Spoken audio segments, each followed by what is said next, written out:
Hello, listeners. It is a very special USA GP week. We're back in La America.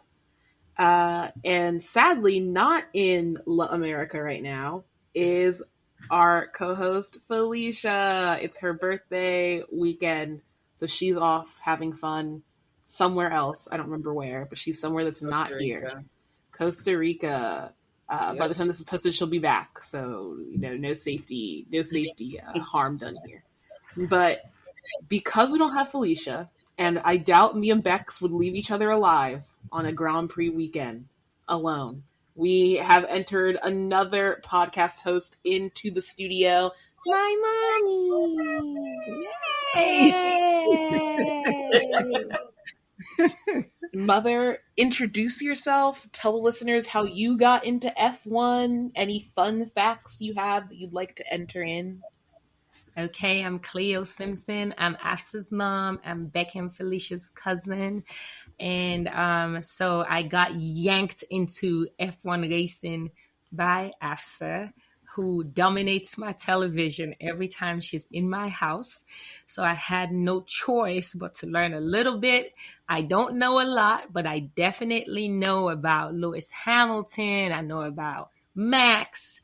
I know some of the names definitely for sure. I realized that they were familiar to me, and got yanked into watching that behind the scene Netflix show, which was quite interesting actually, and learned a little bit about the principles and the cars and the tires and all the, F1-ish stuff. So I'm really excited to be here today. Amazing. Thanks, man. Yay. All right. Well, you may know this because you've heard our podcast before, or you may not know this because I don't know how much of the podcast listening you've done. But we always start off with a little fashion critique moment. We pick out a Project Runway, which is our good outfit, and a What Not to Wear, which is our bad outfit. It is also a running bit that somehow my fellow podcast hosts forget that we do this every week. I didn't forget. I didn't forget. Yes. I was saying we've managed to both remember this week. Yeah, I remembered. We managed to both remember this week. Mother, because we love you, we will actually, well, at least I will pull up the Instagram that we normally get the outfits from, and we'll actually show you instead of relying on you to do not rely on my fashion muscle memory, because I have to just say that every time you guys talk about these fashions, I never like any of them. So wow. I think our tastes are different, but pull it up. Let me see okay. How I'm feeling today. I'll go first. So we use Kim Illman as a source. I don't love Kim Illman, but he takes the most pictures. All right, let me come down to my Project Runway, which may be shocking. My Project Runway is actually Yuki in this custom Las Vegas Golden Knights NHL outfit. One, because I feel that other people on this track this week also tried to do a sporty vibe for America, and it just did not work. Two, I think Yuki is serving Fashion King these days. The cheekbones are serving, the proportions are great, very swaggy in his little walk. And also, this is the kind of NHL jersey I would want to wear. It's cute, it's oversized, it's fashionable. He looks like he's enjoying himself. He's having a little swaggy walk. I agree with the comments. I don't know why he didn't wear this in Vegas, but maybe it'll be too hot. It won't be, because it'll be November in the middle of the night. But, I still love it from him. I love it. It's great. For context, Mother, Yuki is like, what, 5'3"? I was about to say that one of the things I did notice about the fashion of these folks is they're kind of really smaller than I thought that they would be. So when they wear baggy clothes like this, I'm always thinking they get lost in the clothes. So as much as I think that the fashion would have worked well, I don't like big clothes on small people. So it's a nice style. I think it needed to go a couple of sizes down. That's my thought on this. Okay. Well, as we all know, I love a good oversized clothing on a short king. I frequently praise Lewis for his oversized clothing. So I think he was my favorite. As far as my least favorite, I have a non-driver least favorite. And then I have a driver least favorite. I do have to say, and this is just me, I don't like the green beige Texan thing going on here. I don't. Also, like, nobody's convincing me that he's ever seen a University of Texas football game. Well, I'm not saying you have to do that to wear a jersey. I'm firmly believe that you should wear whatever sports memorabilia you want, whether you've seen a game or not. I think he could have gone with a different jersey, and this look would have worked. I think he could have gone with the white version of the Texans jersey, and this look would have worked. So this look is just offensive to me for its color clashing, personally. And I know what you're saying. AFSA, Lewis's jean outfit is right there. I love a jean outfit. I will never slander somebody for a full jean outfit. I support everybody wearing a full jean outfit.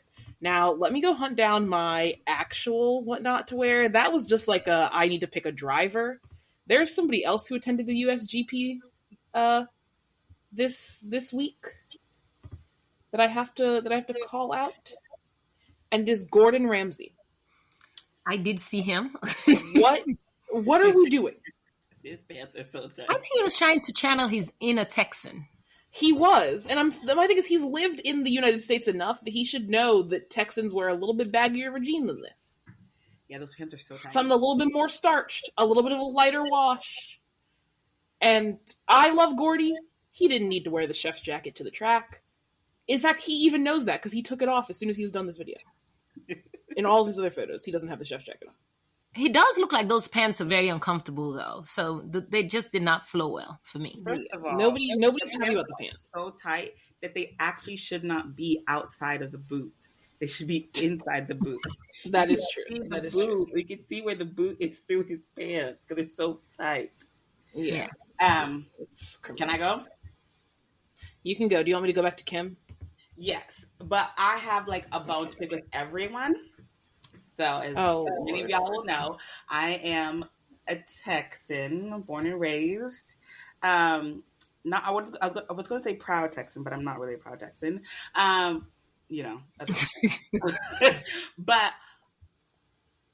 actually, let me pause. Let me test time out. Let me actually do my Project Runway, and then I'll get to my what not to wear. My Project Runway is actually Lewis's denim on denim. I love that outfit. I thought that was a really cute outfit.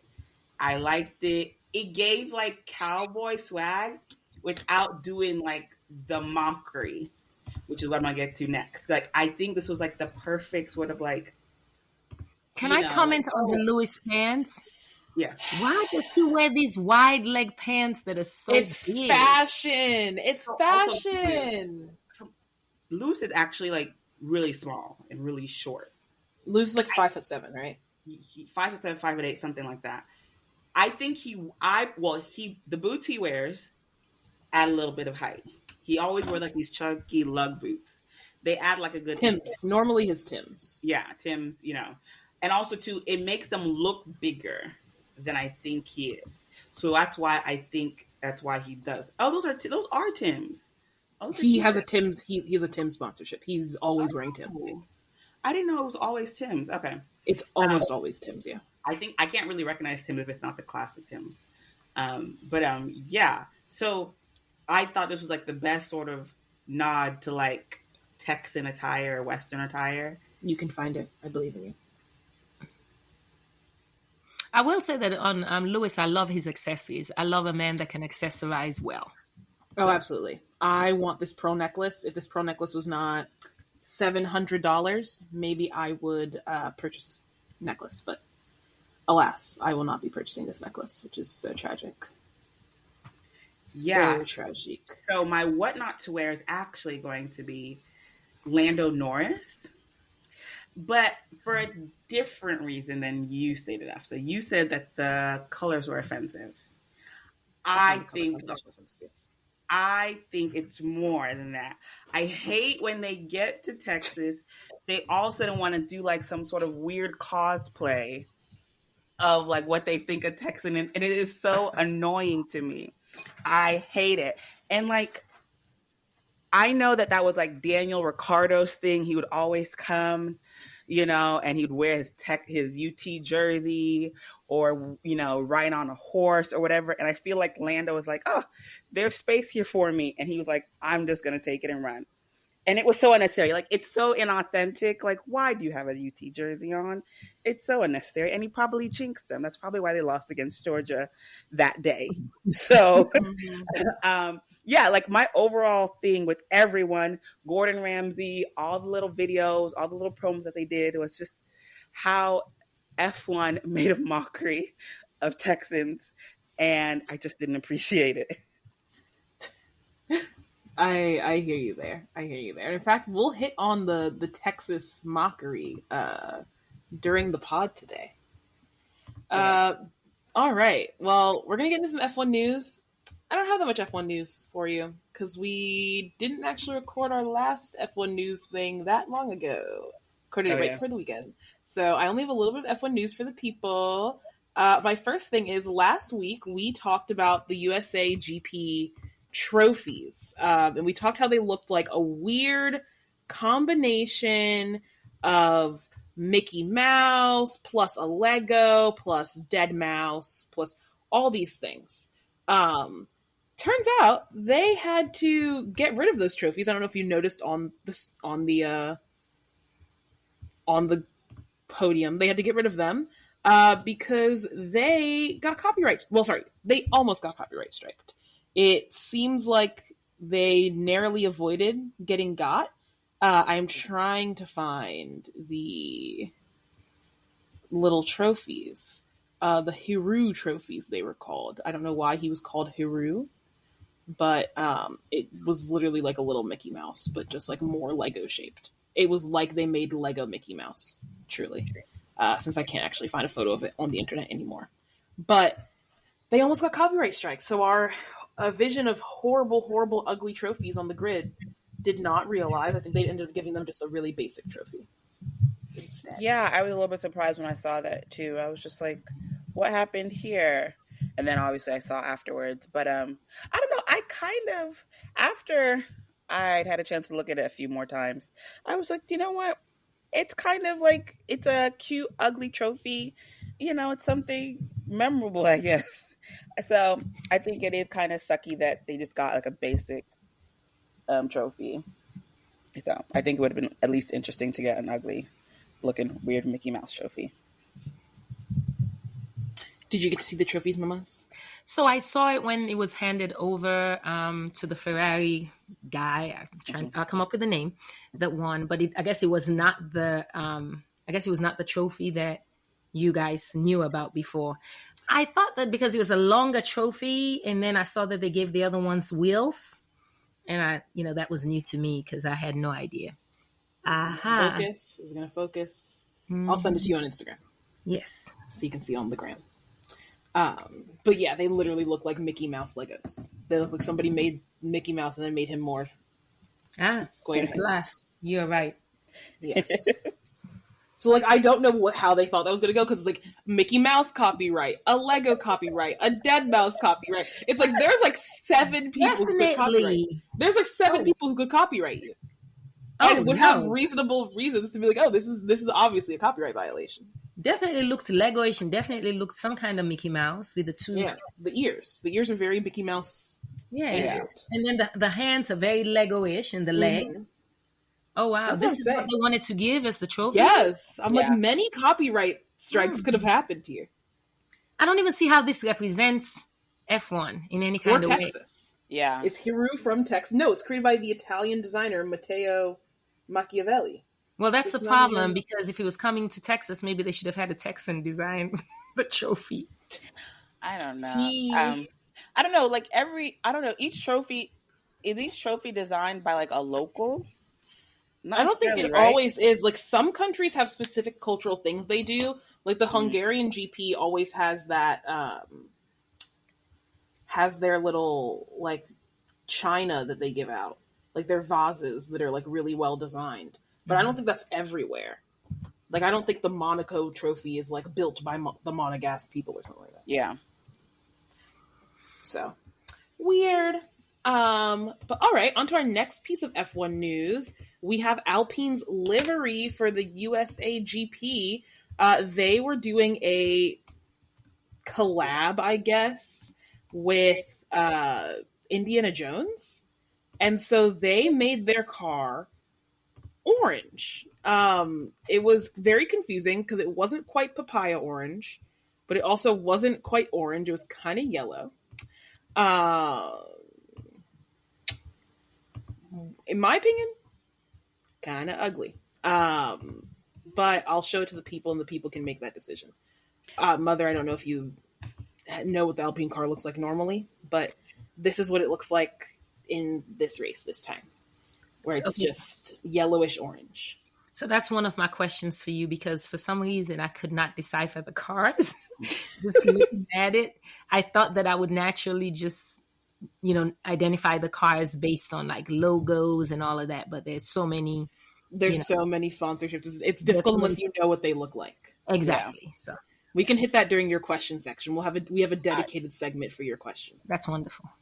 So for me, I wish they'd gone back to like the pink, because I just think the pink is just such a good livery for them. I don't know what the orangey yellow color is supposed to like. Well, I get it's Indiana Jones. Yeah, I mean I get it, but there are other avenues. I think they could have done something a little bit better. Yeah, going back to the pink would have been glorious. We need a pink car back on the grid. I love the pink car. It's so good. Cute. That is beautiful. It's great. I really like it. And they only have it for like 2 races a year. Yeah. Because they're haters. They really are. Maybe the paint's too heavy. But I think it was, I guess I wish the inspiration was a little bit better. Like the theme, I guess, was a little bit better. Because I just didn't like the orangey yellow color. Yeah, they also did something for Deadpool a little bit ago. Yeah, I saw that. I feel like worked a little bit better because I could tell it was Deadpool because of the 3 slashes. Like it was Deadpool Wolverine because of that. You can tell when you're looking at it, when it's driving. It just looked weird. Yeah, it looked like a Hoth-ish. Yeah. It looks like a Haas gone dark. There you go. Speaking of livery, another team had a special livery. McLaren had a special retro livery as a TBT to their good days back when Lewis was driving for them, with their chrome and orange paint. I don't care about McLaren, so me personally, I didn't notice until they were already driving. That was mostly so I could look at Lando's car to complain. To be honest, I didn't realize pretty much at all until I was actually watching the race with my mom, and she was like, "Oh, whose car is that?" And I was like, "Great question. Whose car is that?" Yeah, so I really didn't notice either at first. That's very real. It looked like the old car. Yeah. It looked like the Lewis Hamilton car. Maybe they were trying to invoke some Lewis energy for Lando this weekend. Well, I didn't. Unsuccessfully. And finally, speaking of McLaren, we have some not so breaking news, because it's news that we accused them of when the news came out. So, Mother, you may not know because you're not deep in the streets, but McLaren was found to have a Flexy wing. So essentially they had a wing that when it was not supposed to, it would flex a little bit and reduce their drag and make them go faster. Okay. Which your wing is not supposed to do that. Your wing is supposed to stay very rigid under all normal conditions. Okay. Their wing is not doing that. And so when it was found out via Twitter sleuths that their wing was not doing that, the FIA was like, "Hey guys, you should change your wing." And McLaren was claiming that the FIA didn't make us do this. We did this out of the goodness of our heart. It was just that one wing that we chose to move around and fix. Mm-hmm. Well, turns out the FIA came out this week saying that, one, it was every wing that they've had since Miami. Every single wing since Miami has had this Flexy issue. And 2, they didn't choose to change anything. Mm-hmm. We told them that if you did not change it, we were entering you for a breach of the regulations, which would have put them straight on the full cheating, penalties, points taken away, demerits out of the championship trajectory. Oh, wow. So this is just me to say I hate McLaren. And yeah, they're goofy, in my opinion. Very goofy of them. I think it was stupid to lie, because if anything, the FIA is petty. So they were obviously going to come out and tell the truth about what really happened. So I don't know. Zach Brown and McLaren are just, I don't know. understand most decisions he makes. Yeah, and the things he says and the things he does is just like, you're actually making it harder for your team. You're making it harder for your drivers by all the stupid things that you're doing. Yeah. And so, like, it's very frustrating that every single week we have to talk about something that McLaren is doing wrong, something that Zach Brown has said that's stupid. I just feel as though, as a team, they need to tighten up, starting with Zach. Starting top down. Because Zach was also being quite messy on Twitter following the race. We'll get into Zachary's actions on Twitter after the race. But yeah, that's all the F1 news I have. Bex, do you have any other F1 news that I may have missed? We're not going to talk about Red Bull. What happened with Red Bull? The bid. This non-story. Oh, okay. It's a non-story. It's a non-story. It's a non-story. You biased, AFSA, with Red Bull? I am biased. I am biased. Extremely biased. I am That's why biased. she wants to point out McLaren's fault, but not want to point out her own. I am biased. Okay, fine. So over the weekend, it appears that teams complained that some team had a device that would allow them to change the ride height of the car under parc fermé conditions. Okay? There's a whole big fuss put up about it. Whole big fuss. The FIA came out and said, yeah, but like they can't actually use it, so it doesn't really matter. Red Bull, the team that had the ride change device, went, yeah, but once the car's assembled, which it is in parc fermé, we can't actually use this thing. And so the FIA was like, this is irrelevant, not important, just don't use it. And not using it worked out great for them this weekend. So I think they should continue not using it, me personally. Bex, your thoughts, your feelings?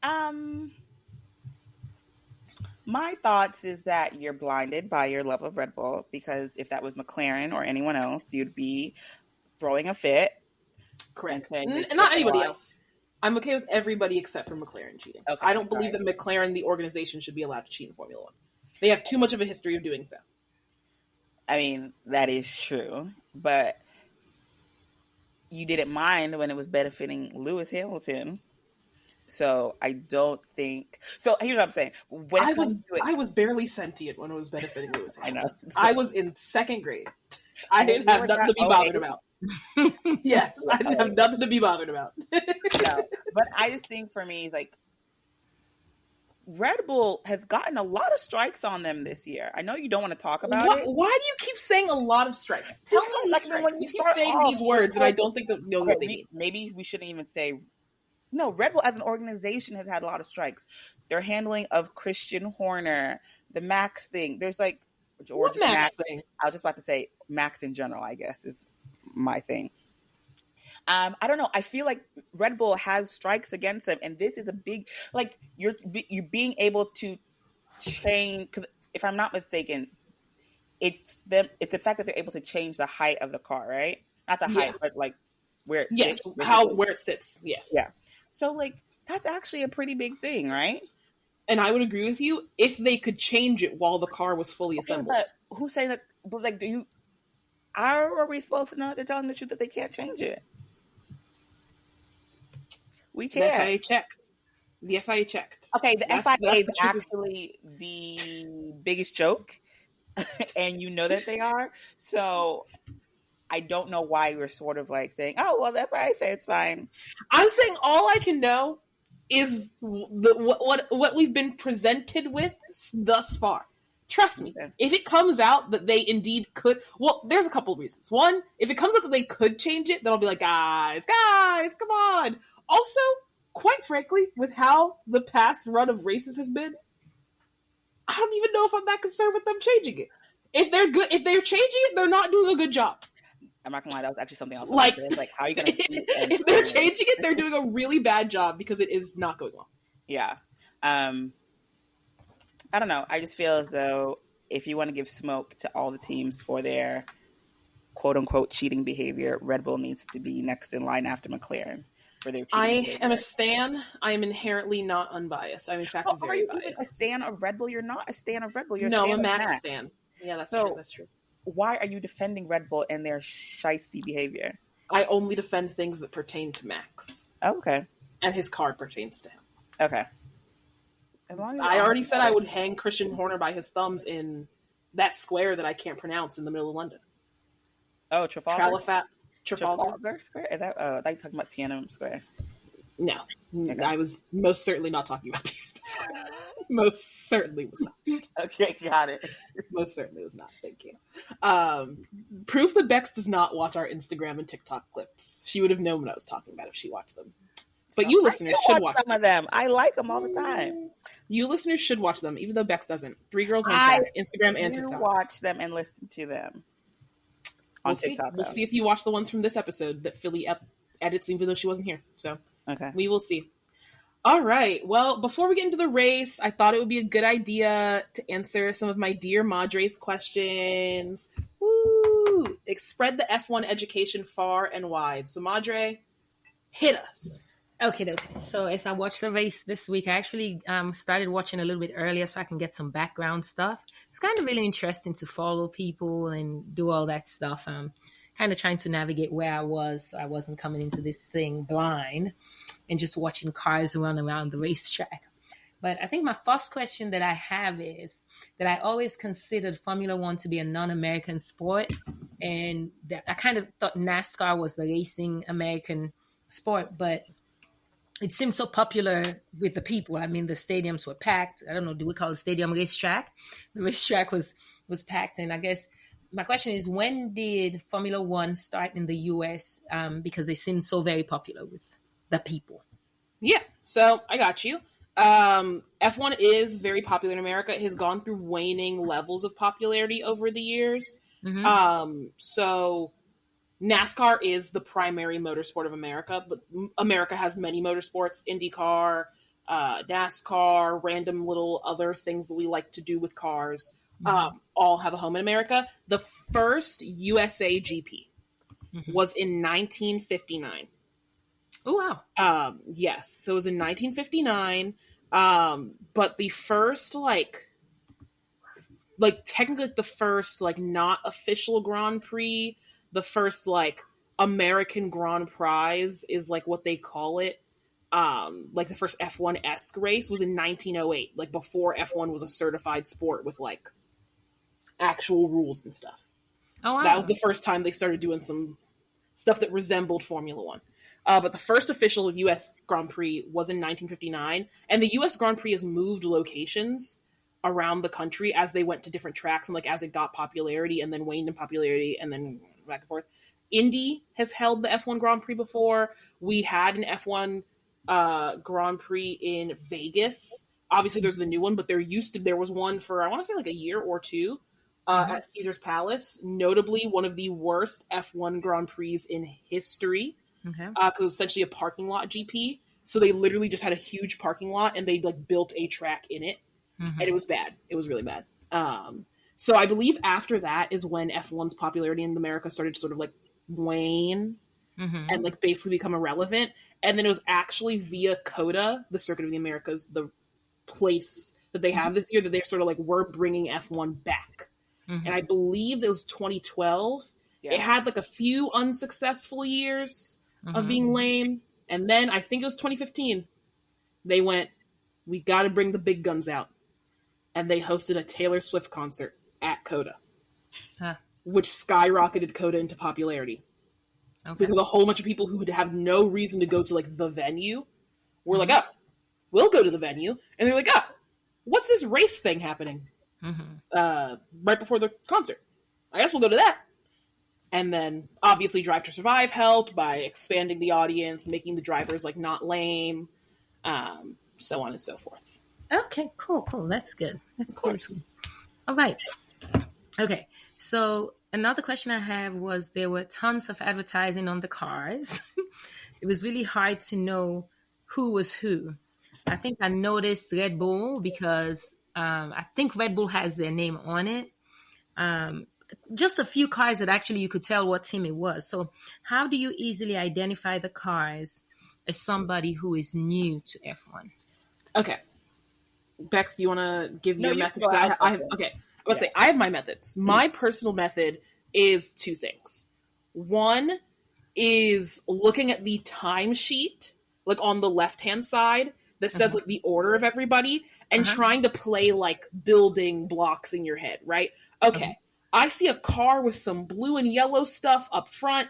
It says it's Max. Okay, so Max is right there. So the person behind him has to be Lando. The person behind Lando has to be Charles, so on and so forth as you're watching them, right? Oftentimes, like you'll see, it is way easier to get the teams than the actual drivers because like you're rarely getting a top-down shot of their number, and then you'd have to know their number to know who it is. And also, like, they all have their team colors, and most of the time, on a normal weekend where everybody has their normal livery, they are decently easy to tell apart when you have the context clues of where they are in the field, right? Like, Ferrari has a red car, and Haas has a red car, but a Haas will rarely be near a Ferrari. So if you see a Ferrari, like if you see a red car near a Red Bull, and it's Max, not Checo, and it's Max, it's probably a Ferrari. Okay. If you see a black and red car near Red Bull, it's probably Checo and one of the Haas's. Like, that's kind of, I feel like, how I parse through all of it, is like where they are relative to where it says they are. So for me, I kind of go by color schemes a little bit more so. So obviously like the Red Bull Oracle on the side is basically my, like, I basically just look for Oracle. I really can't tell. I can't really see Red Bull or like the Bulls on it. So I usually see Oracle, great, that's Red Bull. Okay. The all red, I can kind of, in my brain, I realize that is Ferrari. The two that I get confused all the time, though, are Aston Martin and Mercedes. Every week. I cannot, and the funny thing is, I'm like, okay, if it's all sort of like that teal color, it has to be Aston Martin. If it's black with a little bit of teal, then it's Mercedes. But for some reason, my brain cannot. When the light catches it, many times I've seen George's car, and I'm like, oh, what's Stroll doing here?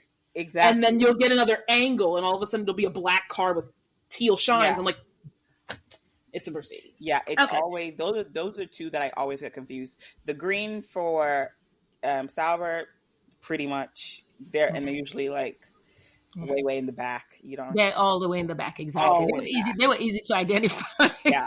Williams, bright green and last. I think Williams at times has been a little bit difficult, but just because I don't really ever see Williams, and so when they pop up on my screen, I'm like, oh, which car is this? So yeah, Williams is one car I think because I just don't see it often, and it's not like it doesn't stand out in any way, shape, or form. And then like obviously McLaren's papaya orange is really easy to figure out. But yeah, usually for me, it's like the color schemes that are kind of easy for me to place. Oh, okay. Yeah. So the more you watch, the races, the more familiarized you get with the car. Because I thought that because you know when they're driving, you can see, you know, like they're featuring a driver. Yeah. And I'm trying to figure out whose car is this, but there's all these advertising.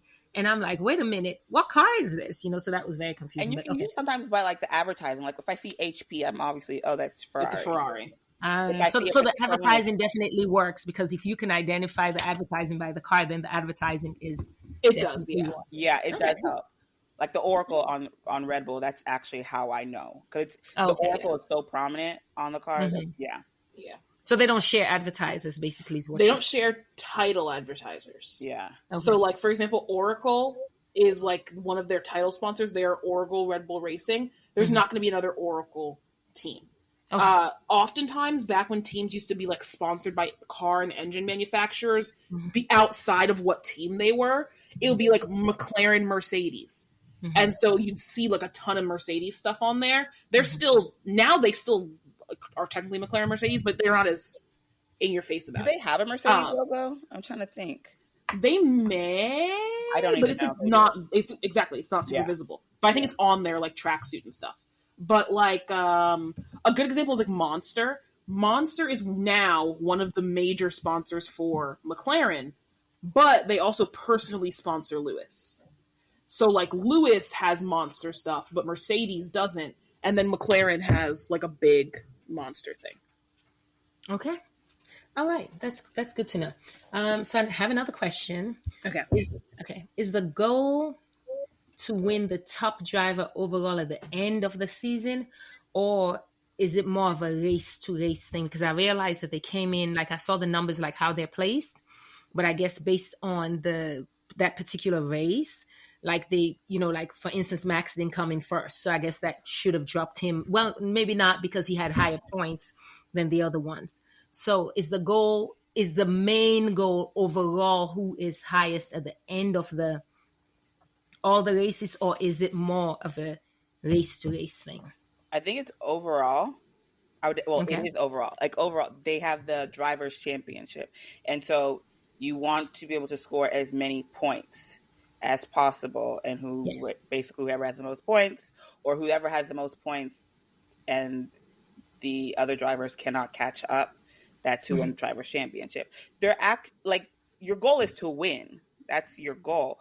But if I'm not mistaken, I have to correct me if I'm wrong. There has been a champion who's only like won like one race. Yes, there have been champions who've only won one race. Gosh, there may have been I don't know if there's ones one that never have won a race. won none. Let me look at it. Can you win the F1 championship without winning? Yeah, I think there is, and so no, there's never been a race. So there's never been a drivers' championship that has not had a race winner. I do like it is mathematically possible. Mhm. It would require somebody to have like variation behind them to like a ridiculous degree, right? Like you would have to always get second while the people around you are genuinely all equal and constantly randomly getting selected so that they average out below second, because they would average out below second. Like a whole bunch of like didn't finish, or a lot of not penalty points. Well, yeah. Or even like, let's say there were 5 teams that like were equally matched, right? 10 drivers. If one of those drivers gets second every single time, and the other ones cycle out through first place 9 times a year, each of them would only have 2, 3 race wins. So each individual person would only have 2 or 3 races where they outscored that guy. Whereas that person that got second every single time, every race he's outscoring all but one of them. So like you could do it, but it would just require conditions that like, don't exist normally. Like there's rarely a time where that's like the case.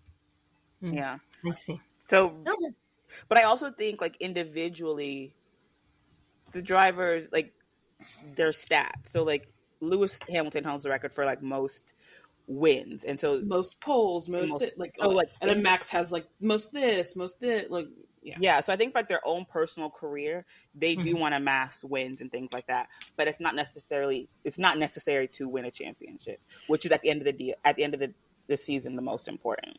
Yeah. Also, like different racers like different like race conditions. Yeah. Like Max likes racing people. Max does not like suffering.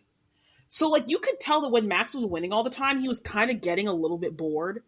And he was like, but Max has come out and said, he's like, I would way rather the kind of boredom that comes with winning all the time than, like, the stress of 2021 all over again, where I'm like, oh, I'm going to win by a point.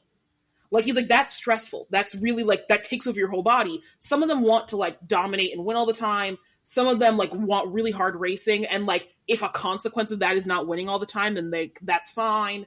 Like it depends on where they are, whether like these in and out day-to-day battles are what matters to them, or if it's like the overall racing championship that matters to them. Yeah. Okay. Cool. All right. So question, and I'm gonna feed off that question. So I noticed that coming into the race, everybody had a starting position, and that's because they did like qualifiers. Okay. And one of the things that I noticed is based on how they were placed, how they started, their starting positions, seemed like that's really critical. Is that like a make or break in how you're positioned? Because this week, number 4 placement. Yes. Like shot right to the front, right at the start of the race, and nobody could catch him for the rest of the race. But how critical is it your starting position? Are you pretty much doomed? Like Zoe, is that how you say his name? Joe. Joe, yeah. He was starting all the way in the back, and short of Hamilton spinning off, which we'll talk about that, he just stayed there. Like he couldn't even come one up. And I kept watching because, I was like, so you done? Like pretty much, do you just go home at that point? Should you just like spin out if you start in that position 19 and 20? Now me, I would say yes. I would say personally, if I was Joe Bottas, I'd be crashing that car week in and week out. Get me out of this car. I could not trundle around in 19th for 2 hours. Me personally. Now the actual answer is it depends on the driver. So on the driver, the car, and the track. Yeah. So some tracks, overtaking is a breeze. Like you get a really good corner, you do some better driving, you can whoop whoop wop around the outside of people, right? Mm-hmm. Some tracks like Monaco, let's say that you were 1,000,000 miles faster. You couldn't get by them because there is 3 inches between your cars when you try to go side by side into most corners. So it's like, oh, you can get by them if you'd like an 80% chance of crashing. So you don't go by them. Yeah. That's sort of where they end up landing, is it's like you have to have something have enough speed to get by them, enough skill to get by them, and the physical ability to get by them. And so you need a good combo of all of those. So like Joe is an okay driver in a horrible car. Okay. On a track that's okay for overtaking. He was never getting past anybody. That was never happening. Right? And to be honest, he doesn't get past really anybody in any race, on any track, on any We don't need to talk about him like this. Leave that man dead. He's already dead. He's already dead. But I just, be honest. He's not, he doesn't understand. I don't think I've ever seen him get above 18th. Ooh. Now that's shady. That's shady. That's shady. True. Well, it is true. At least his passion was on point with you, AFSA. That's Yuki. That's Yuki. Oh, that's Yuki. Okay. Yuki. No, but I think someone I think even Lewis has started at the back of the grid. Lewis has made up and won the race, if I'm not mistaken. Or was that 10 qualifying positions. Yeah. Oh, wow. So that's impressive. And when you look at this weekend, George Russell, he started from the pit lane. He did. And he got 6, if I remember serving correctly. Yes, he came in 6. So he did. That kind of shows you, it is, if you are a good enough driver, because George isn't that great, but he's good enough. If you're a good enough driver, and you kind of get, good conditions, like a safety car, you are able to undercut with your why did my brain stop? Anyway, your pit stops. You're not doomed to the back. Zhou Guanyu has finished 8th place before. He has?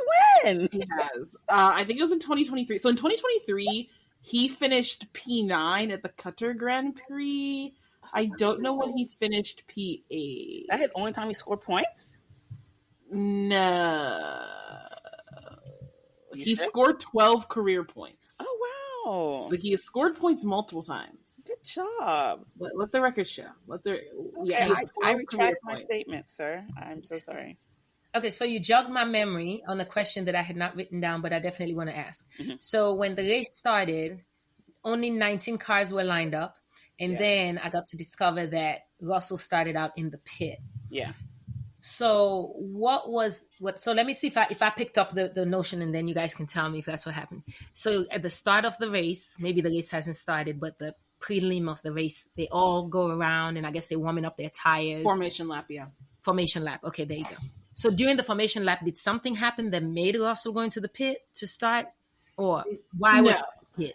So there are a couple things that can make you not start where you qualify in F1. We'll talk about where George qualified when we get to the actual qualification. Mm-hmm. But whenever you either commit what I'll call a crime, I'll call it a crime for the sake of the discussion, or you need extra parts beyond the allocations that you're allowed, you get sent backwards some. So let's say that you impeded somebody during qualifying and you messed up their lap. That's going to send you back a cool 3 to 5 spots. I can't remember which one it is. Let's say that you need a new part. That might send you back anywhere from 5 spots to 10 spots to just a straight up back of the grid penalty. 60 grid spots. Yeah. If you have to physically change like the way the car is set up after parc fermé, so essentially after qualifying, you got to start from the pit lane, basically. Is there like, if you got to take it into the pits to fix it, you start there. For example, Liam Lawson had to change a whole bunch of parts of his car. He had a 60 place grid penalty technically, but that just means start from the back of the grid. I don't understand why they do that, because that's so unnecessary. Just say start at the back. Why are you giving him 60 grid? There aren't 60 cars on the grid. What's the point of that? Well, it's just because the parts accumulate up to that. They didn't like decide. It's like, okay, well, you needed 5 parts. Each of those 5 parts is 10 places. So we're just going to note that, hey, you took 5 parts worth 10 places. However, because you've exceeded a penalty of like 30 places, head to the back. Also what it is sometimes, and this is where it gets really, they didn't have to do it this year, which is very shocking to me. Sometimes you get to a track that is really, really good at overtaking. And what teams will do is they will wait until that time, and then they will take every part penalty they physically need to take. All of them. So you'll see people with a 20-place grid penalty, a 72-place grid penalty, a 34-place grid penalty. And part of why they need to do that is that if Max has a 60-place grid penalty, but Lewis has a 63-place grid penalty, obviously, for both of them, that's more than there is. But if you have more, you go behind that guy. And then how you're really messed up is if you get a back of the grid, like just called a back of the grid penalty, because that means everybody in front of you could take a 60-place grid penalty. You're still all the way at the back. Yeah. Oh, wow. Your penalty means you have to be at the back, no matter anything else. Okay. So that makes sense. Okay. So he was in the pit lane because he had to fix his car, is the TLDR of that one. Okay, so that's what it is. I have some race questions, but we'll talk about that while we're talking about the race. Okay. I think I just have one more question that I need to ask. What was the track limit penalty? I kept seeing them giving people track limit penalty. What is that? So when you're on the track, there's the white lines, right? And then there's those like yellow, red, curby bits to the outside of the white lines. So depending on whether you're like defending, attacking, just trying to get a fast lap, staying inside or outside the lines is better for you, right? So like, let's say that you're trying to get a really fast lap.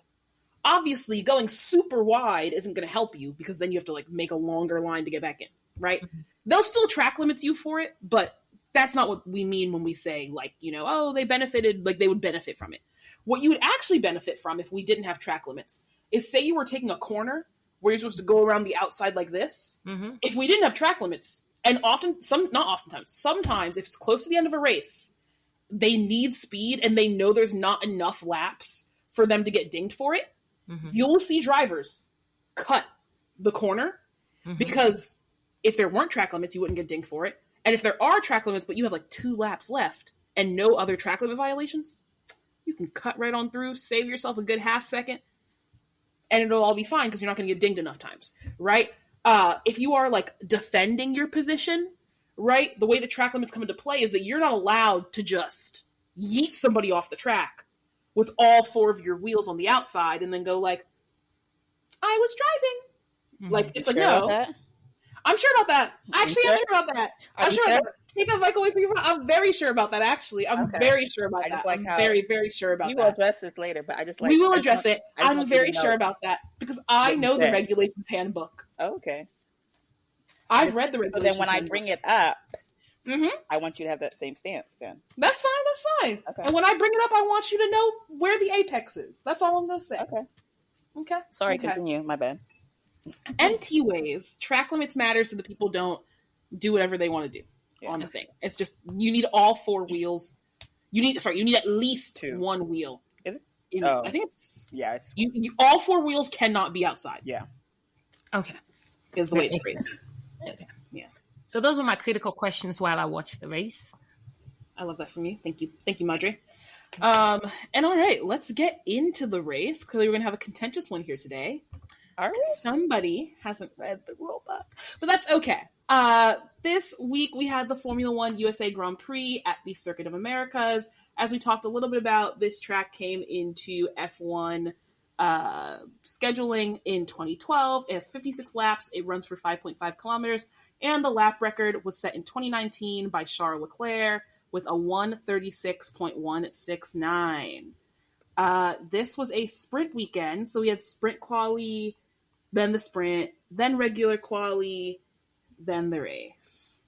I gotta say, me personally, I watched qualifying. Madre, I know you couldn't watch qualifying. Bex, did you watch qualifying? I watched part of it, but I gave up. I was getting Okay. do you know what? Q1 put me off, and I think I was just like, I got frustrated and I walked away. Okay, well, I'm talking about sprint quali, not regular quali, but that's okay. Oh, yeah. So sorry. That's one thing I don't like about sprint weekend. I just get everything so confused. That's very valid. So sprint quali was not really that interesting, in my opinion. But we had a couple fun little parts for SQ1. We did see Oscar Piastri knocked out. Not really sure how that one happened to him. I think it might have been a track limit issue. It was. It might have just also been a car. Okay, yeah. He got his track time deleted. So rip Oscar. He ended up qualifying in with the plebs, with the Saubers. And that was really the only notable thing. Also, Alex Albon spun his car. I love seeing the cars do a little spin. When it's like a spin like this. Mm-hmm. I do not love when they crash their cars sometimes. Sometimes I do. But I love seeing a little spin from Alex Albon. That's honestly the most important thing about quali. The only other important things that happened is that Perez somehow got out in Q2 again. Don't really know how that happened. And then Max got sprint qualifying pole. Woo! Yay. We loved it. We loved to see it. It was delightful. It was delicious. And it kicked us off beautifully for the sprint, which I thought was actually very fun and exciting. I'm not normally against sprints.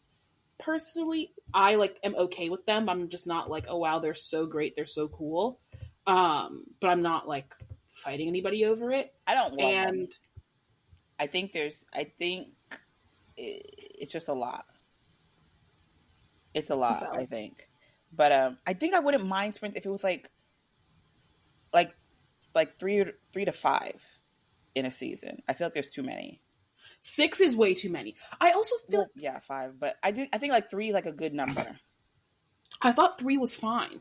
I was okay with 3. I also think what makes it annoying is that we're in the last 6 races and we have 2 sprints. It's the end of the season is when I don't want any sprints. Yeah. Having sprints at this point just stresses me out. It makes the math really weird and difficult. I'm sitting here trying to remember if the sprint results matter for the championship or not. And it was just too much for me. I was like, this is a lot. I don't like it. Yeah, I think, but only thing is I think they should, there's some tracks I think that are good for a sprint race. I don't know if this is one of them. I thought this was fun. Here's the thing. I think that this track relies a lot in a sprint race format where strategy doesn't matter, it's just racing. Mm-hmm. This track relies so much on turn 1, turn 15, I think it is, and turn 19. It relies on those so much to make this even a little bit interesting when there's no strategy at play. And it's okay, well, this is a little bit interesting, but not enough to warrant all of this, I think. I don't know.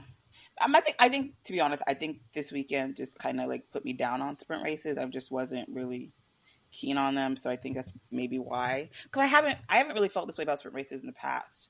This is just one weekend. I think I was just over it. It was just too much. Yeah, I mean, even when I'm looking at my notes of the sprint races, I don't have anything sprint race wise except for the fact that Max won. And Lando really couldn't afford for Max to win. Yeah. Okay, so what does the sprint racing do in relation to the race that we saw on Sunday? Yeah, so sprint races are just another way for motorsports series to provide more like bang for your buck in the ticket is how they look at it, where it's essentially you get a mini race. And so it's always 1/3 of the lap distance. So there are 56 laps in the real one, so there's 19 laps in the fake one. The sprint. Okay. And they don't have to switch tire compounds like they normally do in the race. You don't have to do any pit stops. And so like you could just go. Is generally how it goes. A lot of people's critique is that one, it like is normally pretty much the exact same as the race. Like you pretty much just get the first stint of the race, and like that's how it goes. Which in this particular case is basically what happened. And like everybody performed the same in the first stint of the race as they did in the sprint. So like nothing was really that crazy. There have also been complaints in the past because the teams weren't allowed to change their cars after sprint qualifying for the rest of the weekend. And so if you messed up your car for sprint qualifying, you were stuck with a horrible car all weekend. Oh, wow. They changed that now, so you can change it after the sprint. But like, there's been complaints about that. There's also been complaints that they like aren't interesting. That they are like they've chosen bad tracks to do it at, and that they're just generally not that fun to watch. And so people are like, okay, like you've provided me extra product, but the product is bad. So what is the purpose of this product? I see. Yeah. But I remember the sprint was fine. Like I was entertained, but it wasn't anything great. The main takeaway is that Max won, which means that he extended his championship gap to Lando, I believe, by 2 points. So I think Max won and Lando was in third or something. Yeah. And Mother, for context, Lando got a really good fast car after Miami, where he got his first win, and the car that he has is way better than everybody else's. Okay. And so he's been in a championship battle with Max since Miami. Okay. For context, going in to Miami, leaving Miami, there was a 54-point gap between Max and Lando. 11 races into their championship battle, there's now a 57-point gap in this championship battle. Okay. I think, as we all know, 57 is greater than 54. I think that tells you my opinion of this so-called battle. But I digress. Anyways, it's not looking good for Lando. But we'll get into how mathematically bad it's looking for Mando later. Next up is real quali. As Bex mentioned, this is very frustrating. Bex walked away. I didn't walk away because I'm dedicated to this podcast. JK. You're a good soldier. I am a good soldier. In Q1, I don't know what Lewis is doing. I don't know what Lewis is on. He did not qualify well. He got knocked out. What, P19? P19. I don't think I've ever seen Lewis. That was his worst They were saying that's his worst qualifying ever. Yeah. Lewis has never qualified that badly in his life. So P19 meaning that he was placement 19 on the track? Out of 20. Okay. When he got onto the grid and he radioed in to say, dang, this is far back. Because he's never seen this track from that far back in his life. Ever. This is one of his best tracks. Yeah, normally he's in the top 5 at least. Yeah. And so he was like, I've never seen it from this far back. In my life, I've never started this far back in Formula One, let alone at this track. So I thought that was interesting. Because when he radioed in to just say like, ooh. Like, this is far. This is far. I didn't know y'all had it back here like this. That was really great. But yeah, Lewis got absolutely got. The Haas's, for some reason, I don't know what they gave the Haas's this weekend. I don't know what design changes, what upgrades. The Haas's did impeccable all throughout the weekend. I was very shocked, actually, at how well it went.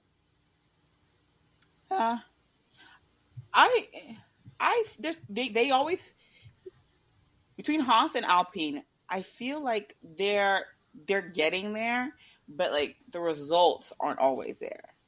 And I feel sure, like what did they get for the sprint? Like 8, 9 The Haas. Yeah, and they qualified in the top 10, I believe. And then so I'm just like, y'all are there. Just keep fighting, keep pushing. They usually still drop some positions between race start and race finish. Of course, classic. And then my last note about quali, besides the final note about quali, is that I think we may need to have conversations about Alex Albon. And I say this not because I think Alex Albon is bad, but because I think it is interesting how Colapinto has gotten in, and his fourth ever time in an F1 car is matching, if not beating, Alex Albon. That's the thing. I don't know. Earlier on in the season, I was like, "Oh, Alex is competing. He's doing well with having a really bad car." Since Franco's gotten on the grid, it feels like all of a sudden, I don't know if it's just seeing him in comparison to Franco versus seeing him in comparison to, I forgot this boy's name already. Logan. It's just there's such a gap between him and Logan versus him and Colapinto. But I'm kind of cringing for Alex a little bit. I mean, he and the thing is, does this mean that Colapinto is amazing? No. Or does this mean that Alex was never that great? I'm on team Colapinto's really good. No, I think it's Alex was never that great. Personally, because I just feel like Williams isn't the worst car on the grid. It's bad, but it's not the worst car. And Franco's doing what he can with what he has. I mean, they're still not really getting points like that, but they're doing decent. But he's doing decent, and he's much better than Logan, obviously. Alex, because Alex and George came in together, right? They came. Oh, look at the kitty. They came in the same year, right? Yeah. Now I know obviously George has a better car. I don't expect, Alex Albon to be competing for wins. But I would like to see him competing at least top 10. And he's not doing that. So I don't know. I think that Alex needs to do better. So in qualifiers, there was a little bit of a Lando Max. Well, in Q3, there was a little bit of a Lando Max. I don't know how to squabble thing issue, but Lando, so Becca, just to clarify, Lando is Norris. Yeah. Okay. Yeah. Lando Norris, okay. Max Verstappen. I do kind of go back and forth between calling them, but Lando ended up qualifying on pole. Max ended up qualifying in P3 and no P2. Sorry, Lando was P1, Max was P2, and then Carlos Sainz for Ferrari was P3. They were the top three. They were the top three qualifiers, and I thought we were going to get something out of Lando this race. I thought, we'd had a long break and Lando was going to come back charged to do, to try and fight for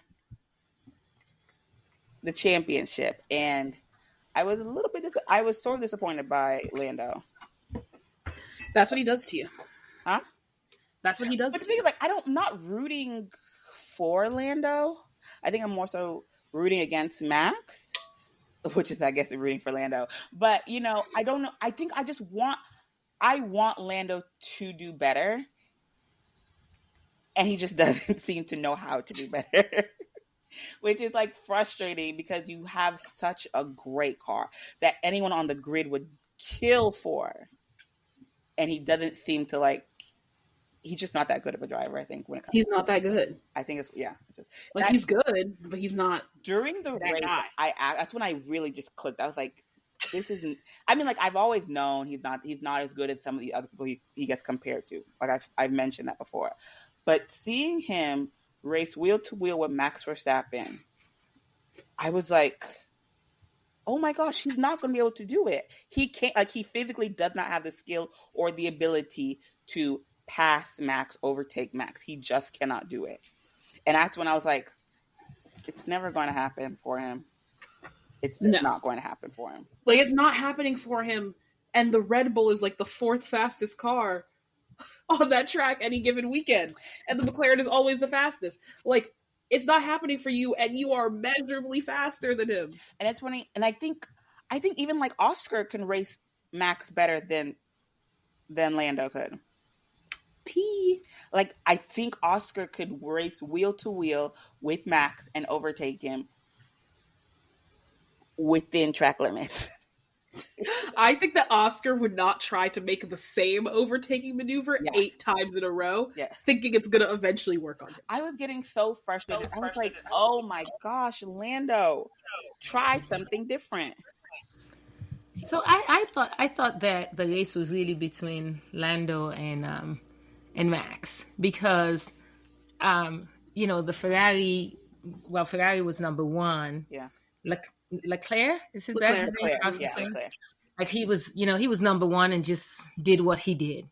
And then eventually, after a pit stop, there was quite a few pit stops, and then the second Ferrari car went ahead and they both left everybody behind. And then the majority of the race was focused on Lando and Max. And I pretty much, like you said, Lando could not get past him. I mean, it was, to be honest with you, I wondered to myself, is this a very interesting race for Max at this point? Because he's won so much. But now there was somebody who was really fighting him for it, but it didn't seem like, it was almost like every time, like somebody's pushing you and then you can push back harder, pushing you and you can push back harder. And he could never make quite the move to get past him. I just wanted to see him pass Max one time for Max to fight back for his position, but he just couldn't do it the entire race. And it was so crazy listening to the commentators, because they kept trying to convince us that this would be the time. This would be the time, because they have their British bias, like brainworms. So they've convinced themselves that Lando is an equal driver to Max because Max isn't British. And so like they've convinced themselves with that. And so you saw them continually for 8 laps straight go, oh, Lando's closer. He's going to get it this time. And I'm like, getting it requires skill that is in low supply in that orange car. Okay? Like, getting it requires skill that's simply not present. The getting close part, that's a speed game. Yeah. Nobody's doubting that Lando can get close to Max. That's not really the question at hand. The question is, could he wheel to wheel pass him? And it was also crazy because they kept being like, this is where the traction battle will come out. And then Max in old tires would out traction race him. And I'm like, how are you letting a man in tires 8 laps older than you at traction race you? That's the thing, because like Max was struggling. He was struggling. This wasn't Max on his best form. This was Max in a car that he was like, bro, I can't drive this. He was complaining about the car. You could see the frustration with the car. And I was just like, how can you not overtake him? You have the speed, you have the car. And that's what kind of when I realized, like, there is no skill there. Because I think when you go down the grid, Charles could have overtaken him. Could and did. Huh? Could and did. Carlos, yeah. Carlos could and did. George, like Lewis in the back. Who else? I'm trying to think. Checo, I don't know. Checo's skills. Checo's overtaken him before. He has, but once or twice. But in the crappy, in 7 years, both in the crappy cars like that. I don't know if he could have this race. But there's so many drivers who have that skill. Well, yeah, I guess on skill level, Checo could have. But like, and it was just like, it was so painful to see someone. That's the thing. I think the frustration with Lando is that he's been gifted such a beautiful car, and he's almost undeserving of it, basically. Which is hard to say. That's the big thing. It's hard to say, but I don't think he's deserving of it. So how often does Max get to battle for his position like he did this weekend? Because I felt like he had to fight to keep that position 3, so he can be on the podium. How often does he get to fight for his position like that? So Max has actually not been winning lately. Max has not won before that sprint since June. Okay. He hasn't been winning lately, but what I will say is that Max often finds himself in like basically no man's land, Okay. where he either has such a fast car that he's just ahead of everybody and it doesn't matter, or his car is so trash that the first couple of people who are fast get past him, so he'll end up in like third, and then it's like everybody else is behind him because he's Max Verstappen in a Red Bull still. And like the people who passed him because their car was mind-numbingly better, and then everybody else the skill game, and like he's outskilling them. So like Lando has passed Max before, not in a wheel-to-wheel battle, in a my car is 20 miles per hour faster than your car battle, where he came up next to him and just got in front of him. Not like it was there where it's like, oh, there is a speed difference between our two cars, but passing you will come down to skill. That is not often situations Max has found himself in this year. Okay. So question for you. I heard you say that, you know, in a race where this car is better than that car. So do they change the engines of the car? That's what makes them fast. Like in the circuit, do they change the car engines over, you know, race to race, or pretty much whatever car you came in with, that's your car? So they change the car a lot over the course of a year. They will change the engine, they will change the bodywork, they will change the front wing, the back wing, the wheel cover, they'll change so many things. Okay. They have to submit upgrade sheets, and so like there will be a ton of upgrades throughout the year. And that's one of the like things that Red Bull was really bad at this year, is Red Bull got really outdeveloped. Like all the other teams kept bringing upgrades that made their car a lot better. Red Bull kept bringing upgrades that either didn't work or made their car worse. Okay. So I think that kind of had like an issue. That was definitely, I think Max winning so much last year played a part, because I think Red Bull felt like their car was really good. And it really wasn't that good. It was just Max, which was great. Yeah. They notably said last year that their car was getting so good that they were seeing diminishing returns in all of their simulations. Like they couldn't figure out a way to simulate a better car.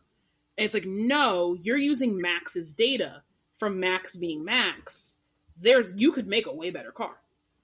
Like, proven by how horrible the car's been in the past couple months. Like, the car could be way better. Like, you guys just were relying on Max's talent to make the car good. Okay. But I feel like we may have jumped the gun a bit in getting to Max's and Lando's. Oh yeah, we did. Wheel to wheel, because we forgot. At least I think we forgot, because viewers, I did step away for a second. One of my favorite segments about races where Lando gets pole. Oh yeah, I forgot. Which is called AFSA's recurring note, which is Lando bottled the start again. Mother, this is a recurring bit because Lando Norris has gotten, I believe, 7, 8 poles in his life. Okay. Lando has only ever led the end of lap 1, I believe, once out of all those poles. Every single time Lando has started on pole, he somehow messes it up, and somebody else leads the end of lap 1. Whether that be him like stalling, missing the corner, like something happens, and he always gives up the corner. Normally it's to Max. I really thought Max had him today for first, but instead it was to Charles, who saw Max and Lando having their interpersonal beef off track and did his little swoop-de-doop up and into first place. So yeah, snaps for Charles. Thank you for keeping that meme alive. I have an updating meme template for every time it happens to Lando. So thank you, Charles, for giving me more meme fodder. Bex, was this where you wanted to start a fight about Max and track limits, or was it later? No, I don't have a fight. But also, since we're starting, well, actually, we started from the beginning of the race. I think we need to talk about lap 2 of the race. What would you like to talk about? Lap 2? Lap 2, when my favorite driver decided he was just going to lose control of his car and bring out the safety car. You did say you've been wanting a safety car. And I think I have been wanting a safety car. After for the last few weeks, it's been like, oh my gosh, we haven't had a safety car. This is ridiculous. We shouldn't go this many races without a safety car. We got a safety car. So I have so many questions about lap 2 because I came into the race. Naturally, I wanted to support Lewis because he was like a name that I knew. I mean, I know Max because AFSA yaps a lot about Max, but I was like, okay, let me dedicate my race to Lewis. I noticed that he was starting a little bit further in the back than I expected him to, but I said, this is Lewis. He's going to come to the front. And I was there to watch him race. And then, like a few minutes in, I don't know what happened. It was like gravel. I was like, gravel, what? I couldn't figure out, how did he get into the gravel? Somebody please explain this to me, because I watched the replay and I said, what the heck happened to him? Bex, would you like to explain your husband's trajectory into gravel? To be honest, so from what I understand, he doesn't even really know either. He just says he just lost control of the car. That seems to be all I've heard him say, is that he just lost control. He's like, I was driving, I was there, and then I wasn't. And he just lost control of it, spun out, landed in the gravel, car was done for. That was pretty much it. And the race is over for him. The race is over for him. But may I ask a question? Why is the race over? Because eventually they brought a safety car. Why couldn't he be plopped back on the track in the last place to continue the race? Meaning, so they came and picked up the car with the thing. If he could have gotten his car back on track on his own, he would have been able to continue the race. But because he needed...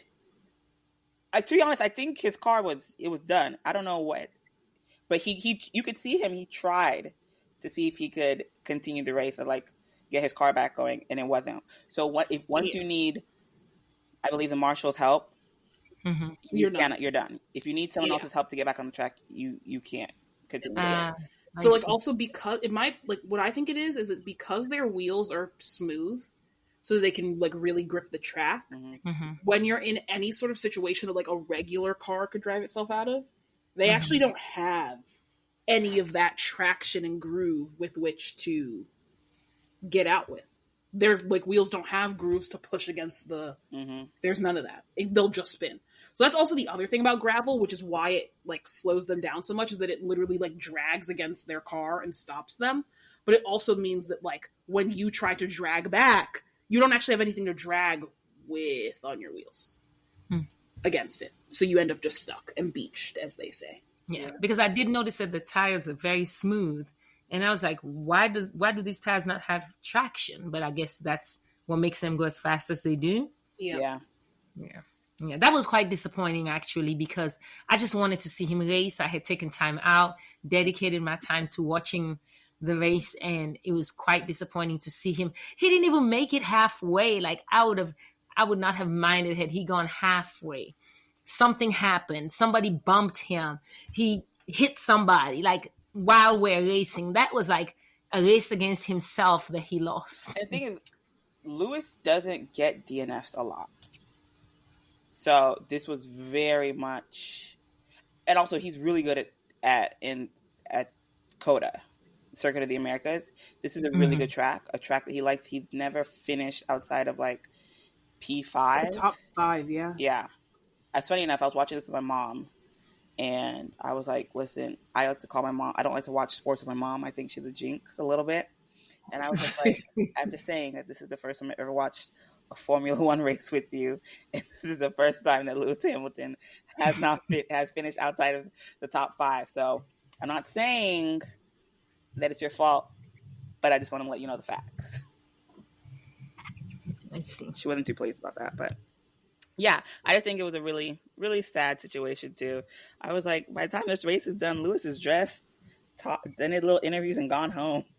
Well, I thought about that, right? Because it was kind of crazy because, usually when you watch in other sports, they have like the side commentators talking a lot about like if something like that had happened, they'll be like chopping that up. But they were not chopping it up at all. They were not talking about him at all. He crashed, for lack of a better word.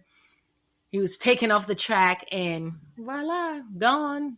And nobody talked about him again. If there's a race where like stuff is actually happening, then like they rarely cut from it. But like if this had been a boring race, we would have gotten Lewis's post, because when you crash, you do your post interviews like soon after. Yeah. Your post interviews are done by the time the race is done.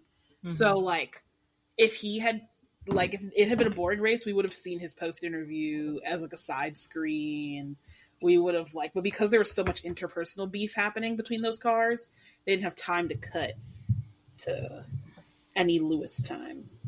I see. Yeah. So where does that place him now that he was pretty much came in 20th place? So coming into this race, what was his position? Like in the World Drivers' Championship? Yes. 6th. Yeah. He was Okay, so now with him basically coming in last on this race, how far does he drop?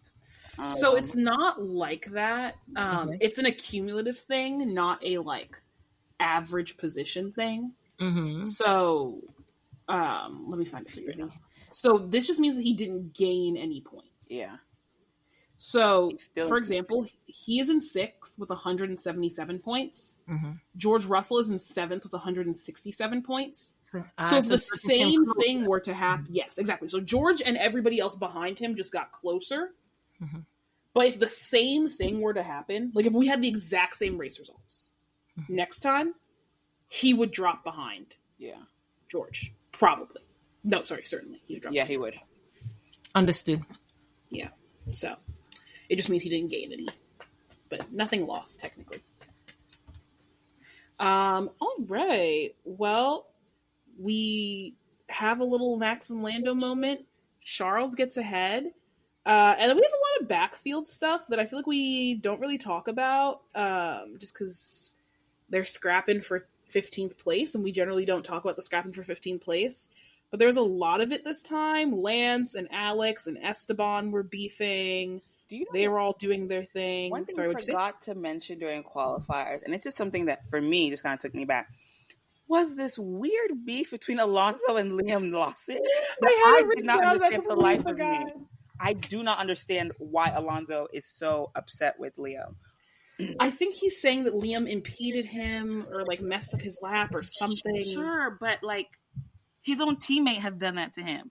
Like it was just well, yes, but his teammate's daddy pays his bills. But it was so ridiculous. He's like, "Oh yeah, it's not. I don't have to worry about my career." I'm like, Alonso, like let's not. Like I know you're a world champion, but calm down. I'm just like he just seemed so nasty towards Liam. I just didn't think what Liam did warranted that. That's all, I guess. No, and that beef continued into this race. Because apparently they were beefing off the track as well. There was a lot happening with the baddies in the backfield. So, I'm not really sure what they got down to over there, but there was a lot happening.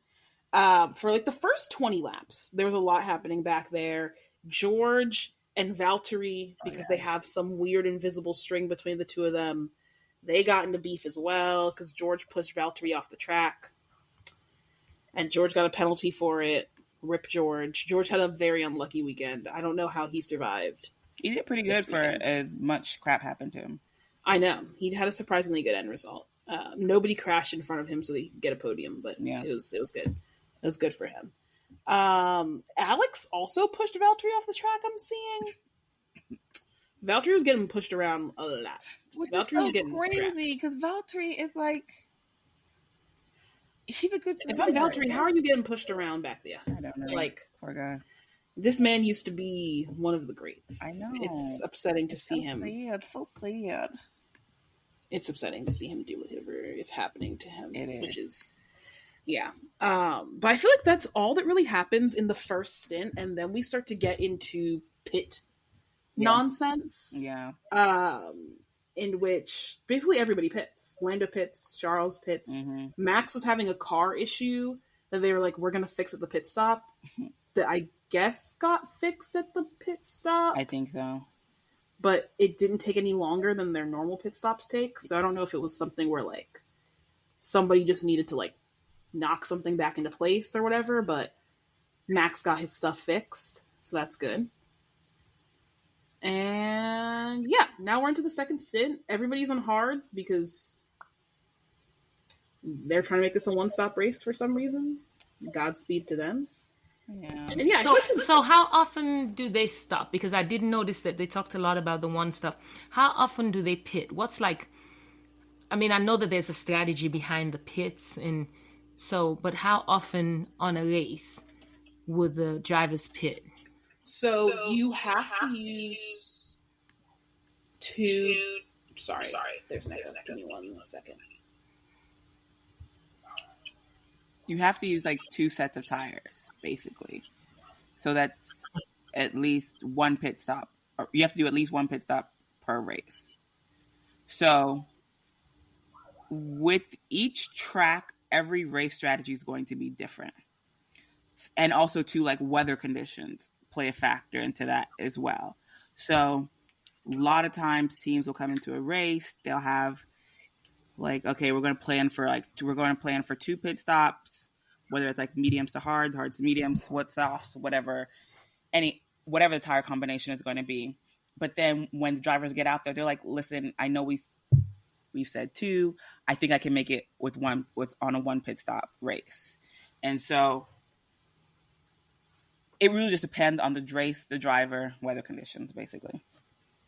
Also, their tires like die off in speed after a while. Yeah. So you want to see some sort of like balance between the tire speed and like the amount of like how much time you're losing because your tires are getting worse, and how much time you're going to lose in the pits. So you lose like, what is it, like 20 seconds 20 per pit? seconds, about that. Yeah, 20 to 25 seconds total. Yeah. And so it's like if over the length of the race, the tire isn't getting that much worse, it's not worth it to do a whole nother pit. But sometimes, especially if they're on like softs, that thing is going to fall off so quick. You're going to be losing seconds a lap that it's like it makes sense to pit and not be losing 40 seconds over the course of the race. I see. Yeah. All right. I feel like that first stint, things happened. Second stint and our last stint, because it was only a one stop race. Charles continued being Charles. I kind of feel bad for the Ferraris. They really they had a really good race, and nobody cared. No, there was a lot of other stuff going on that I feel like made. But both Charles and Carlos had a really good race. No, they did. They did like surprisingly well, I feel like. Yeah. Not surprisingly, because I feel like everybody was talking about the fact that the Ferraris might like do a good job, but I don't think I was expecting them to like actually deliver on that good job. If that makes sense. It was kind of funny because they once they took the lead, then you did not even see them on the track at that point, and it was like the commentators did not even cover them. It was almost like they were not in 1 and 2. They were like, yeah, they're 1 and 2, but let's actually look at a race that we can enjoy a battle on. So that was kind of interesting to see. The commentators actually mentioned that. They're like, oh yeah, Charles and Carlos are up there, but we're here at the action. Exactly. I don't feel like much happened until the end of the race. Yeah. Where we start to get into what we already talked about with Lando and Max. Yeah. Mm-hmm. And we talked a lot about the 8-lap back and forth where Lando was within 0.5 seconds and still couldn't somehow catch Max. Do we want to get into how he did catch Max? So they were going around, I forgot which turn they were going around on. And probably 15. Max Verstappen forced Lando off the track, and Lando, outside of track limits, gained an advantage. Am I wrong? You are incorrect, actually. Thank you. Because Max, who was ahead at the apex, and therefore cannot have forced anybody off because it was his corner to have. Max took his corner. Lando was on the outside of the corner behind him. And then Lando overtook off track. Them's the rules. Whether those should be the rules is up for debate. But them's are the rules. I don't think so. They are. They are. I viewed it as similar to what happened similar to what happened earlier in the race with George and who is it? Valtteri. There you go. And do you want to know what was the critical difference between the two? What was it? George was behind at the corner, so it was Valtteri's corner to take. That's the only difference in both of the situations. If your front axle is ahead of the other front axle at the apex, it is your corner. With George and Valtteri, George's wheel was behind Valtteri's wheel, so Valtteri's corner was his. George had to figure out something. With Max and Lando, Max's whole axle was way more ahead than Valtteri's was. And so Lando has to figure out something. I'll concede that point. What I will say, whether you think they should be the rules is fine or not, but they are the rules. I will say that I think this is where Lando just kind of screwed himself.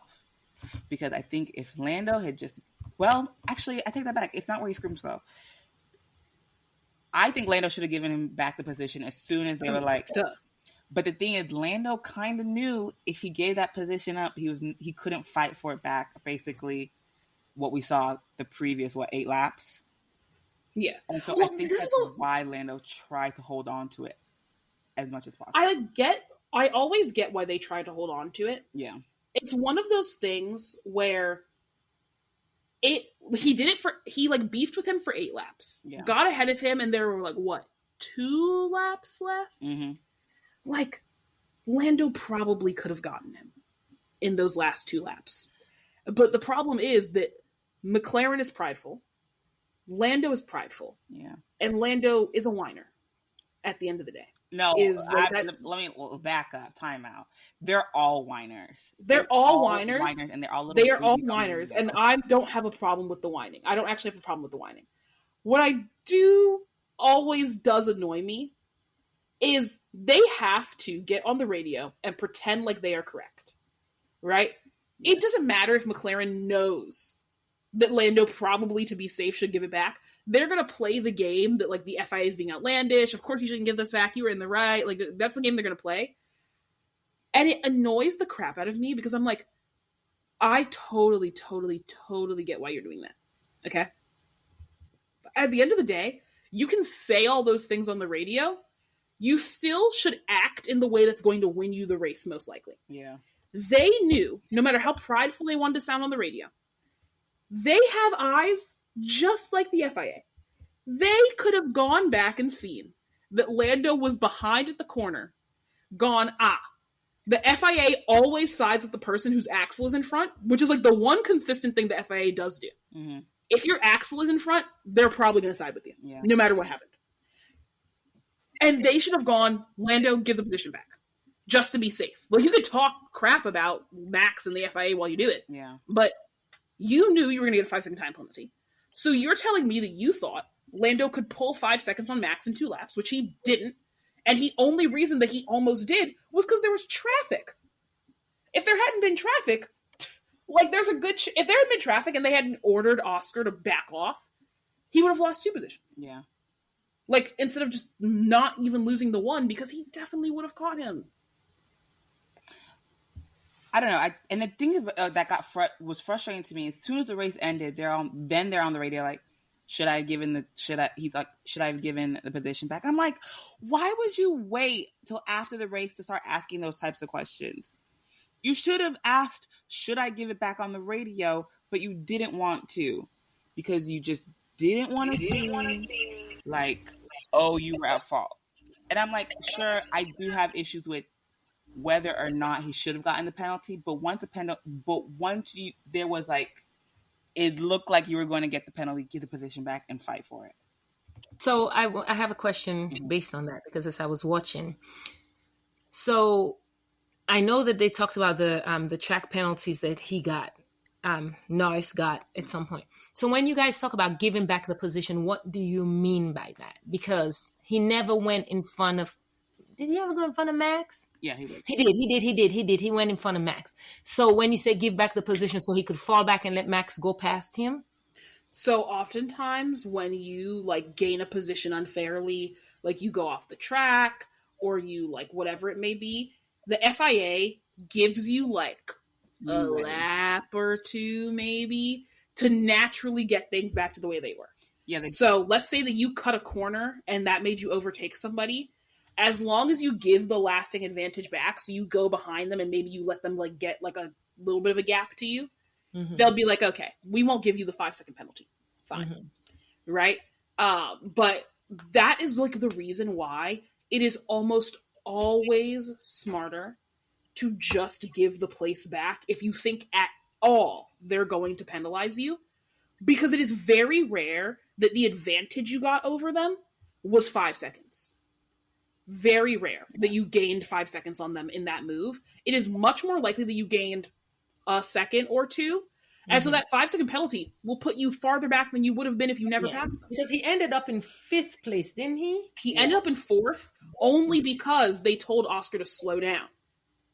Like, if they hadn't gotten that, if they hadn't gotten that communication to Oscar, or Oscar hadn't listened, he would have gotten in 5th. Yeah, because when they assessed him the 5-second penalty, when I looked at the time, he was going to be in 6th place. 5th. That's what I thought he was going to be. Okay, but then you kind of realize that with the time, Oscar had slowed down a little bit.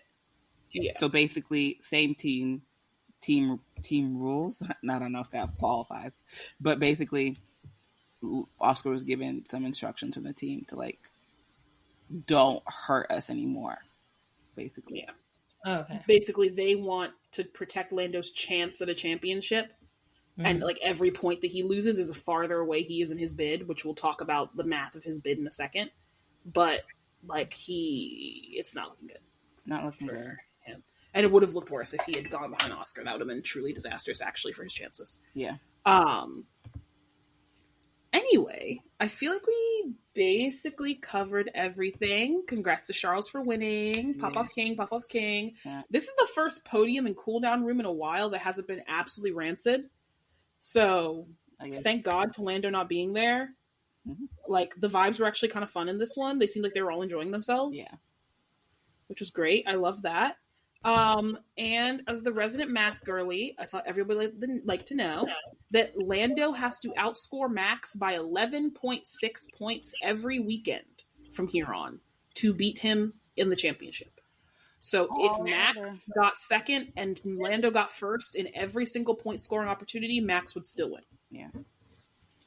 Yeah. So basically, it's impossible for him to. It's very possible. Very possible. It's very possible because, like, let's say Max has a surprising DNF. That means Max isn't getting any points, and let's say Lando might get 25 points, and he can make that up just like that. So, like, really, he's what, 57 points? Yeah, 57. So technically, you could say, I'm not the math person, but he's like within 3 races of him. If it works out, like, Max doesn't finish for 3 consecutive races, and Lando gets first in 3 consecutive races, he could catch up. How likely is that to happen? Not very unlikely. Very unlikely. Max only has DNF'd once this season, and that was the beginning of the season. And especially when you get to the end of the season, like, they're not taking these kind of chances. Yeah. You know? Like, we don't have room for this. So, like, also, like, and I'm not saying they should do this. I'm just curious why they never do. Like, I'm curious why they never do. Because we have gotten multiple F1 major scandals because of this. You know, we had Crashgate. I'm always, like, but this is the thing, like, nothing that bad happened to the perpetrators of Crashgate. You know? Like, they got a little fine, they got a little notoriety, and that was so easily triggered. They didn't get banned. They got banned for that year, right? Oh, is that the year?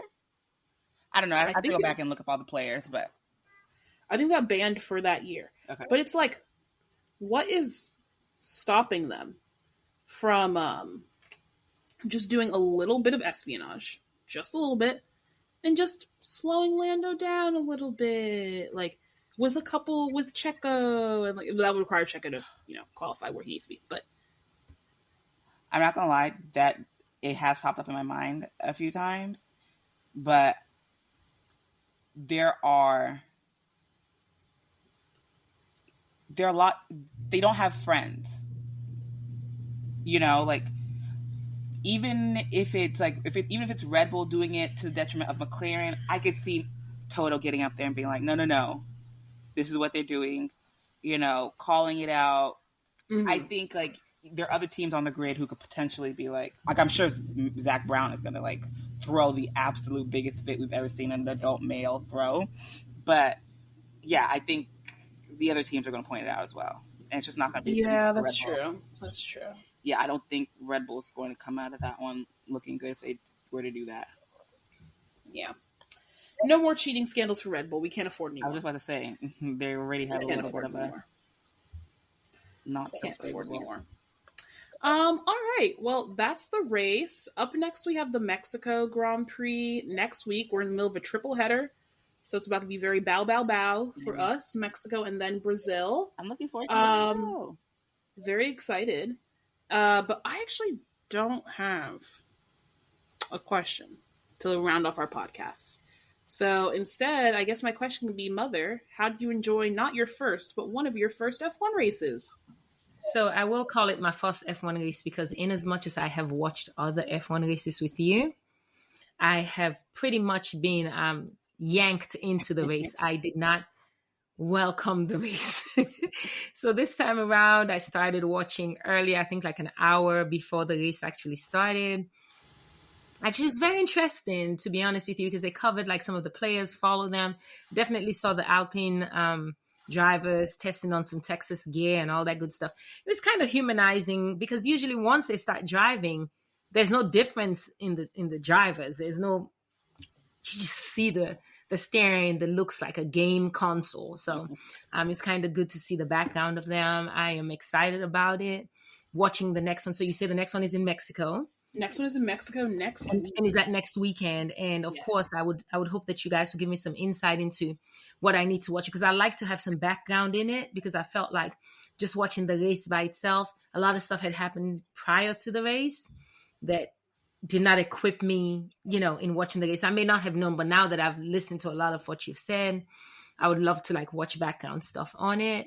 I was excited. I was in Vegas last weekend and I got to see the track in Vegas coming together. Cool. And it was amazing because this is the second F1 track that I've seen put together. When I was in Singapore, they were getting that track together. And then I saw the one in Vegas. So I kind of feel like I have a connection to F1 somehow. I feel like it's a sport that I definitely should start watching. I don't have a sport that I follow religiously. So I might pick this one up because, yeah, I liked it, actually. Yay. Well, that's good. It would probably help if you watched qualifying. I feel like that would help you feel like you have your wits about you more. Honestly, I'm just on Twitter all day. That's where I get all my... I'm just on Twitter all day. Yeah. I will say, though... And you should not be on Twitter all day, Mother. No, I can't. I cannot add another. I cannot. For my mental health, cannot add another social media anything to my life. So we're just gonna rest Twitter. I'm not picking it up. I'm old school. If it's not on Facebook, I cannot embrace it. So unless F1 decides to put their stuff on Facebook, I'm sure they do put their stuff on Facebook, Mother. I haven't seen it yet, but I know now that I'm speaking about it, I bet you when I go to my Facebook post, I will find some F1 posts there. And if it's listening to me right now, it would pick it up. But if they don't bring it to Facebook, I cannot engage. Yeah, I think the pre-race show for the Austin GP was actually pretty good. It looks like they're going to have one for Mexico as well, but I think it's going to be like, it's basically all the North American races that they seem to like have the pre-races for, just because of the time, because they fall like in our Central Eastern like afternoon time, so they can have a pre-race. When it's like, I don't know, like Singapore and races at like 6:00, they're not really wasting time on a pre-race because no one's watching. Okay, so question for you. So does the race, so like the Mexico race, does it start on Friday, like the qualifiers, or is it a Saturday qualifier? So Fridays are practice. Yeah. Okay. Then Saturday at 5 is quali. Okay. And Sunday at 4 is the race. Okay. I'll indulge in it this weekend to just kind of, because I feel like I'm kind of getting the hang of things. I want to get familiarized with the cars. Maybe that's a big thing for me this upcoming weekend. Yeah. Identifying the cars and getting more familiar with the drivers, at least the drivers that are in the competing positions. You know, I I can't mess with the people they don't show at all. So I'm going to familiarize myself You with the need to people pick that- one back marker to care about. Yeah. That's part of the sport. You need to pick one. Okay, so I'll find one. I'm definitely not going to find Mr. Zoe. Joe. Joe, yes, because unless he calls himself moving up, then I'll start rooting for him. But that last place, I can't hang with. I can't hang with losers. I'm sorry. I know. It's so real. So true. I love him so much, but I can't. I need somebody to put Sauber out of their misery. I know. I can't wait for them to be every week, 19th and 20th. Can't be. Valtteri is literally in the drivers' championship. He's 23rd. 23rd. He's behind people who haven't raced in weeks. People who just got on the grid yesterday. He's behind Ollie Bierman. It's ridiculous. I don't know. Ollie Bierman only raced 2 races this year. Valtteri has raced all of them. Yes. But I'm definitely excited about the Mexico race coming up, and I will be watching the Vegas race for sure because I feel connected now to it. Are you gonna? Sure I don't think you're gonna be able to watch. You sure about that? I don't think you can hang, girl. That's What at do you midnight. mean? The Vegas race race is at midnight. Midnight. Oh, On Saturday I night. will be. Okay, let me rephrase that. I will be recording the Vegas race and watching that because, you know, under no circumstances will I sign up for anything past 5 p.m. start. Yeah, I can't. They want it to be commit like that a night race in Vegas, and It starts at 10 p.m. in Vegas. yeah, they want it to be a night race for like all the Vegas lights, and also too, I heard it ends up being like early morning early morning in the UK or like in Europe. I forgot the time differences, but it ends up being not too bad. Yes, because Europe is like 5-6 hours ahead of us in some cases. So Yeah, so it'll be. I don't know. There's only You can make it, if you go to the F1 schedule, you can put it onto your calendar, by the way. okay, I'll definitely do that. Yeah. I But mean, yes, for these last I 5 believe races. that Vegas. Sorry, I'm trying to find one big. Okay, so Brazil is going to be. The race is at noon Okay. for Brazil. And I'll cut this part out when we get to it, or I'll just tell you after we're off the air. But anyway, so next week is Mexico. Listeners, looking forward to it. Please do rate, review, subscribe, leave any comments, send this to your friend who would overtake you off track and not give it back. Send it to them because they need to learn their lessons. And yeah, looking forward to listening with all of you next week in Mexico. Woo, woo, woo, woo, woo. Bye, listeners. Bye.